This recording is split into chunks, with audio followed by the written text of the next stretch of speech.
శుభ సాయంకాలం.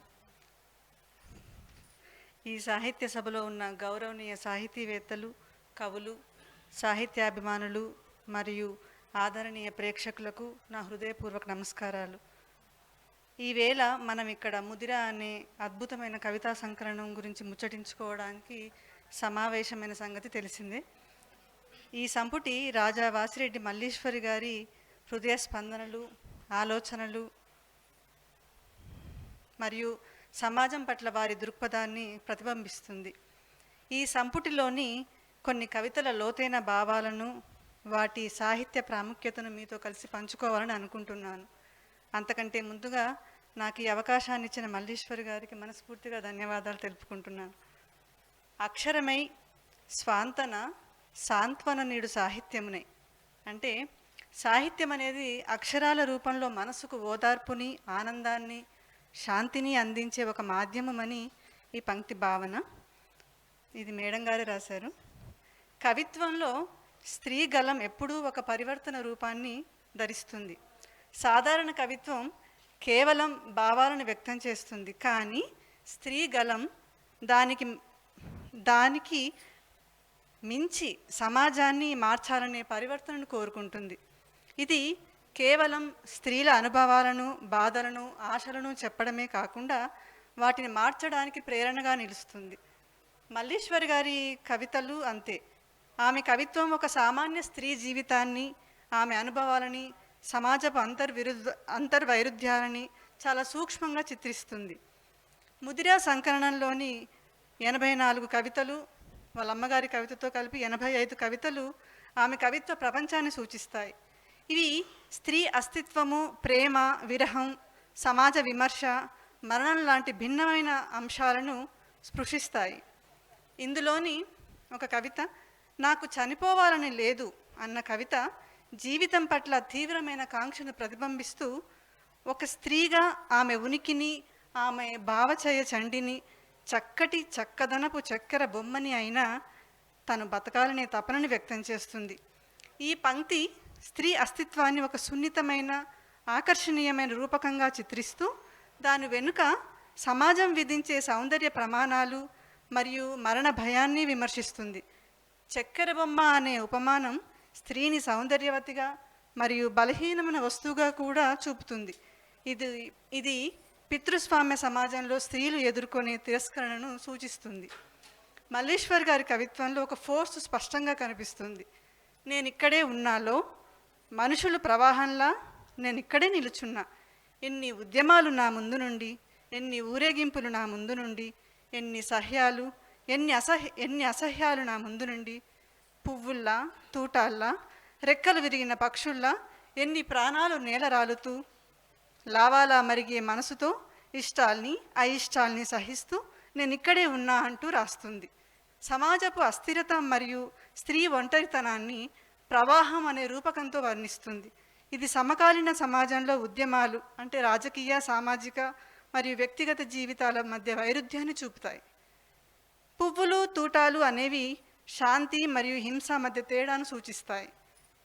సమాజం స్త్రీని విమర్శించినప్పటికీ ఆమె మాత్రం స్నేహానికై చేయి చాచడం ఆశావాదాన్ని మరియు మానవీయతను ప్రతిబింబిస్తుంది. నేను అనే కవితలో స్త్రీని కళల కలికిగా, అక్షరమై స్వాంతన సాంత్వన నీడు సాహిత్యముగా చిత్రిస్తుంది. ఇక్కడ కళల కలికి అనే ప్రాస స్త్రీని ఒక సృజనాత్మక శక్తిగా ఉన్నతం చేస్తుంది. సాహిత్యాన్ని సాంత్వన రూపంగా చూపిస్తుంది. అక్షరమై అనేది స్త్రీ అస్తిత్వాన్ని భాషారూపంలోకి తర్జుమా చేయడాన్ని చూపుతుంది. ఇది సాహిత్యంలో స్త్రీ గలాన్ని అన్వేషణాత్మకమైనదిగా చూపుతుంది. మరీ ముఖ్యంగా నేను పుట్టానాలో పుట్టుక నుండి ఆమె అనుభవాలు, ఎవరి ఆలనాలేని పసిగుడ్డునై గాలిపాడే పాట లాలిపాటై అంటూ స్త్రీ జన్మను వివరిస్తూ ప్రకృతికి సౌందర్య సృష్టి దృష్టి నేనేనని తెలిసినా మగువ మనసు అనుభూతి రూపాన్ని కనలేరు మీరు అంటూ స్త్రీ జన్మను ప్రకృతితో మరియు సమాజంతో వైరుధ్యంగా చూపుతుంది. పసిగుడ్డు మరియు గాలిపాడే పాట అనేవి ఒంటరితనము మరియు సమాజం పైన సహజమైన సాంత్వనను సూచిస్తాయి. కనలేని మీరు అనే ఆరోపణలో స్త్రీల భావాలను విస్మరించడాన్ని విమర్శిస్తుంది. భావోద్వేగంగా ఇది సమాజం స్త్రీలను సౌందర్య వస్తువుగా చూడడం వలన మరియు వారి అనుభూతులను విస్మరించడం అనే ఒక ద్వంద్వ నీతిని బయటపెడుతుంది. ఇది సమాజం స్త్రీలను సౌందర్య వస్తువుగా చూడడం వలన మరియు వారి అనుభూతులను విస్మరించడం అనే ఒక ద్వంద్వ నీతిని బయటపెడుతుంది. స్త్రీలు ప్రకృతిలో భాగమైనప్పటికీ వారిని వస్తువుగా చూడడాన్ని ఈ కవిత ధిక్కరిస్తుంది. మల్లీశ్వరి గారి కవితల్లో స్త్రీని సమాజం కుదించడం మరియు ఆమె స్వేచ్ఛాకాంక్షలు చాలా ఉద్వేగంగా ఉంటాయి. ఎవరికి తెలుసులో హృదయం పువ్వులా కాదు, నిప్పు కనికలా మండుతోంది అంటుంది. అర్ధరాత్రి ఏకాంతంలో ఏ తరువు పూసిందో, ఏ మనసు మురిసిందో ఎవరు చూస్తారు అన్న ప్రశ్నలు సమాజపు అజ్ఞానాన్ని విమర్శిస్తాయి. ఇందులో పువ్వులా కాదు, నిప్పు కనికలా అని వ్యత్యాసం చూపుతూ స్త్రీ హృదయాన్ని సున్నితత్వం నుండి తీవ్రమైన ఆవేశానికి మారుస్తుంది. సమాజం స్త్రీలను మృదువుగా చూడడాన్ని సవాల్ చేస్తుంది. అర్ధరాత్రి ఏకాంతం అనేది ఒంటరితనాన్ని సూచిస్తూ ఇది స్త్రీల అంతర్గత తాపత్రయాలను అప్రకటితమైనదిగా చూపుతుంది. నీడలా నిద్రపోతున్నాను అనే కవితలో బ్రతుకంతా ఎడారిలా నిలిచిన ఆమె నిట్టూర్పు సెగలు, మొక్క మొలకెత్తని బీడు నేల, పూల సిరులెరుగని పుడమి తీరు ఇవి స్త్రీ జీవితంలోని నిస్సహాయతని చిత్రిస్తాయి. తారకనైనా అనే కవితలో రాహిత్యాన రగిలి రగిలి నీ స్మృత్యాగ్నిని మరిగిపోతూ నే కూల్చబడిన నన్ను నే కూల్చుకున్నా అంటుంది. ఇక్కడ రగిలి రగిలి అనే పునరావృతి విరహాన్ని తీవ్రంగా చూపిస్తుంది. కూల్చబడిన మరియు కూల్చుకున్న అనే పదాలు సమాజం బలవంతంగా చేసే ధ్వంసాన్ని, స్త్రీ స్వయంగా తనను తాను చేసుకునే ధ్వంసాన్ని వ్యతిరేకిస్తాయి. ఇది స్త్రీలు గాలిపటాల్లా ఎగిరిపోవడాన్ని చిత్రిస్తుంది. విరహాన్ని స్వీయ అవగాహనగా మారుస్తుంది. సమాజంలో స్త్రీలు తమను తాము కూల్చుకోవడం అనేది వినిర్మాణ రూపంగా చూపుతుంది. ఎందుకంటే కూల్చుకున్న అంటే స్త్రీ తన స్వంత ఆలోచనలను, గుర్తింపును కొన్నిసార్లు తానే వదులుకుంటుంది లేదా మార్చుకుంటుంది. ఇది సమాజ ఒత్తిడికి వ్యతిరేకంగా తన బలాన్ని సూచించే ఒక మార్గం. ఆమె కవిత్వంలో ప్రేమ, విరహం, మరణం లాంటి అంశాలు చాలా సజీవంగా ఉంటాయి.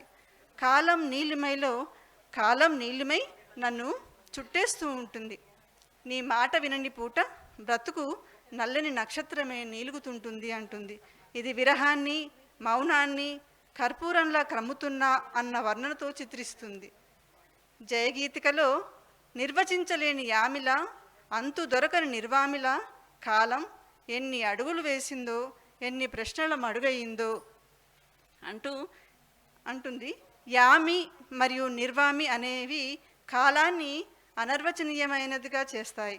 స్త్రీ తపనను ప్రశ్నల మడుగుగా చూపుతాయి. ఇది బ్రతుకు వెదలను వివరిస్తుంది.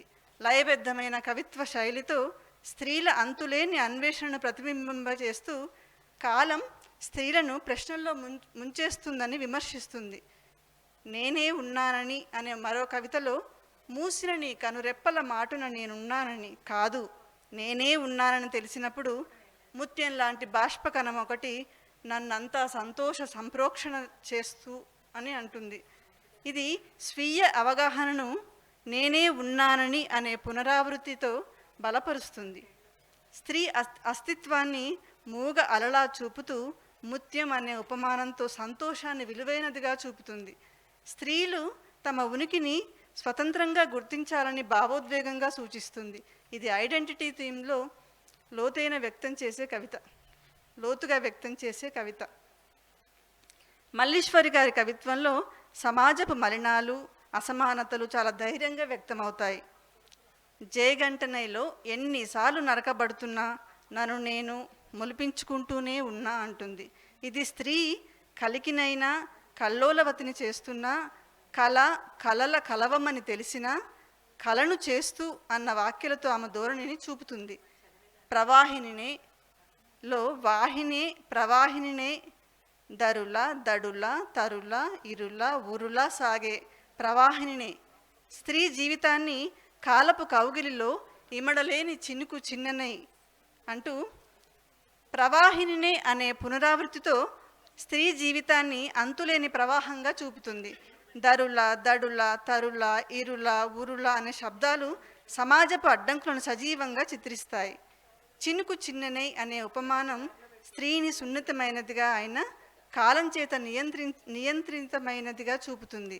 సమాజం స్త్రీలను బంధించడాన్ని ఇది విమర్శిస్తూ అస్థిరతను, పోరాటాన్ని వ్యక్తం చేస్తుంది. నే చిన్మయనైలో నే నేలకు జారానా కిరణాన్నై, నేనంటే మీకు భయం అంటుంది. నన్ను ముద్దు మందారాన్నని, ముద్దబంతి పువ్వునని అన్నా నేనంటే మీకు భయం అన్న వాక్యాలు తమపై సమాజానికి ఉన్న భయాన్ని విమర్శిస్తాయి. ఇది పితృస్వామ్య సమాజం స్త్రీలను భయపెట్టడాన్ని బయటపెడుతూ స్త్రీ స్వతంత్రత కోసం పిలుపునిస్తుంది. కవిత్వ శక్తి దీని భావోద్వేగ లోతులో ఉంది.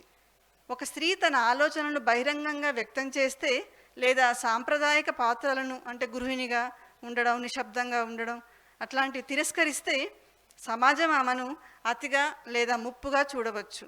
ఈ భయం స్త్రీలను నియంత్రించడానికి లేదా వారి స్వరాన్ని అణచడానికి ఉపయోగించే సామాజిక నిబంధనలలో కనిపిస్తుంది. మల్లీశ్వరి గారి కవిత ఈ ధోరణిని ప్రశ్నిస్తూ స్త్రీ శక్తిని ఒక సృజనాత్మక, సానుకూల శక్తిగా మలుచుకోవాలని కోరుతుంది. ఆమె కవితలు ప్రకృతి, ప్రేమ, సాహిత్యం లాంటి వస్తువులతో ముడిపడి ఉంటాయి. పుట్టకముందే పాడడం నేర్చుకున్నా, నన్ను నేనే మీకోసం కవితగా, పాటగా మార్చుకున్నా అంటుంది. ఇది ప్రకృతి అనువనువునా నేనై మీకు అనుభూతించడం నేర్పాలని అన్న తపనను చూపుతుంది. ఇలా సాగుతాయి. దీంట్లో చాలా కవితలు ఉన్నాయి. టైం తక్కువగా ఉంది, నేను ఎండింగ్ తీసుకుంటాను.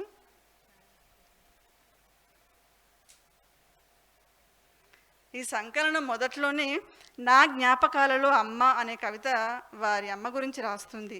ఈ కవిత మాతృత్వాన్ని అత్యంత హృదయస్పర్శిగా, సహజ సిద్ధమైన చిత్రణలతో ఆవిష్కరించిన ఒక అద్భుతమైన రచన. కవయిత్రి అమ్మను ప్రకృతి, సంస్కృతి, జీవన దర్శనంతో అనుసంధానిస్తూ ఆమె ఔన్నత్యాన్ని, జీవన గాఢతను వర్ణించారు. మొత్తంగా మల్లీశ్వరి గారి ముదిర కవితలు ఒక స్త్రీ హృదయం నుండి పుట్టిన ఆనంద గీతం, ఆక్రోశ గర్జన, ఉద్యమ వైఖరి. ఆమె ఆలోచనలు స్త్రీ జీవితాన్ని ఒక సముద్రంలా చూస్తాయి. లోతైన అలజడితో కూడిన అంతులేని కల్లోలాలతో నిండి ఆమె ఒంటరి పోరాటాన్ని, ఆత్మ గాయాలను కళ్ళ కట్టినట్టు చూపిస్తాయి. నాకు చనిపోవాలని లేదు అన్న ఆక్రోశం, జీవితం పట్ల ఆమె అచంచలమైన కాంక్షను, గాయాల నడుమ కూడా గానంగా మారాలన్న తపనను చాటుతుంది. ఆమె ఆలోచనలు సమాజపు కట్టడలను వేధించే కత్తి, స్త్రీని ఒక అగ్ని కణికగా, అనంత ప్రవాహంగా ఆవిష్కరిస్తాయి. ఆమె భాషా శైలి ఒక పూల గుండెలోంచి జాలువారే సుగంధం, ఒక తీరని దాహంలా గుండెని తడిపే పిలుపు. ఆమె పదబంధాలు, పదచిత్రాలు ఆమె కలం నుండి జన్మించిన సజీవ చిత్రపటాలు ఆమె కవిత్వాన్ని ఒక అమరగీతంగా మారుస్తాయి. ఈ కవితలు స్త్రీ గలాన్ని ఒక ఉరుమైన గర్జనగా, ఒక మృదువైన లాలిగా మార్చి సాహిత్య లోకంలో ఆమెను అజరామరం చేస్తాయి. మల్లీశ్వరి గారి కవిత్వం ఒక హృదయ స్పందన, ఒక ఆత్మ ఆలాపన, చదివిన ప్రతి హృదయంలో చిరస్థాయిగా నిలిచే సాహిత్య సౌరభం. నాకు అవకాశం ఇచ్చినందుకు ధన్యవాదాలు. ధన్యవాదాలు మేడం.